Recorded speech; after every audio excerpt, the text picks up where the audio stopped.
Bismillahirrahmanirrahim. Assalamualaikum warahmatullahi wabarakatuh. Perkenalkan, nama saya Mutiara Puspa Anjani. Saya dari Fakultas Psikologi Universitas Islam Riau. Mata kuliah Konseling Psikologi Islam.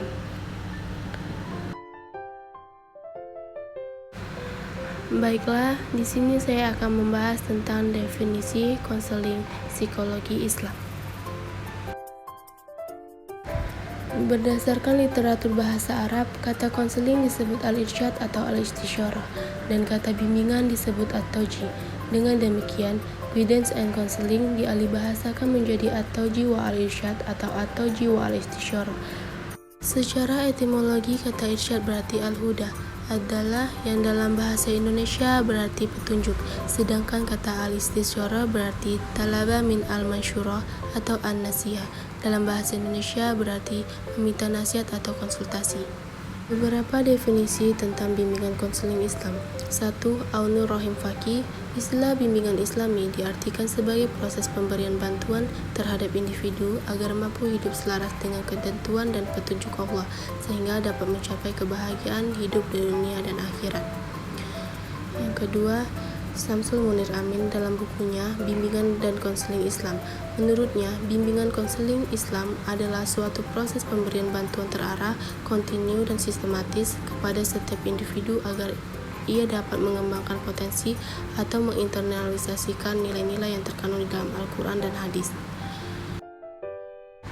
Yang ketiga, konseling Islam menurut Az-Zaki tahun 2001 nomor 137 adalah suatu aktivitas memberikan bimbingan, pelajaran dan pedoman kepada individu yang meminta bimbingan atau klien dalam hal bagaimana seharusnya seorang klien dapat mengembangkan potensi akal pikirannya, kejiwaannya, keimanan, dan keyakinan serta dapat menanggulangi problematika hidup dan kehidupannya dengan baik dan benar secara mandiri yang berpegang kepada Al-Quran dan hadis. Berdasarkan pendapat di atas, dapat kita pahami bahwa konseling Islam merupakan sebuah proses konseling yang menjadikan Al-Quran dan hadis sebagai pedoman agar individu tersebut dapat menyelesaikan masalahnya dan menyadari keberadaannya sebagai makhluk Allah Subhanahu wa Ta'ala. Ruang lingkup konseling psikologi Islam. 1. Pendidikan akademis, yakni mengakui adanya perbedaan IQ tiap individu dan mengarahkan sesuai potensi yang dimiliki. Misal hafalan, analisis, dan telaah, diskusi dan orasi, memulai pengajaran dari masalah-masalah baru definisi. Yang kedua, pekerjaan, yakni mengakui adanya perbedaan IQ tiap individu dan mengarahkan kepada tugasnya masing-masing sesuai minat dan bakat. Selain itu, perhatian kepada interaksi dalam pekerjaan, hak dan kewajiban yang harus dipenuhi juga profesionalisme. Yang ketiga, agama dan perilaku, yakni apa yang digambarkan dalam pemikiran Islam telah menunjukkan hakikat fitrah manusia itu sendiri. Yang keempat, keluarga dan pernikahan, meliputi kewajiban dan hak anggota keluarga, konsep pencegahan masalah, serta terapi jika terjadi masalah di dalam keluarga.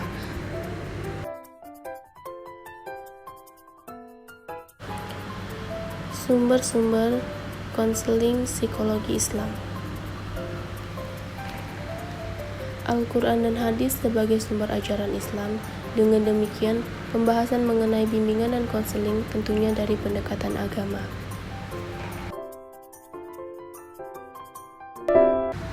Urgensi konseling psikologi Islam.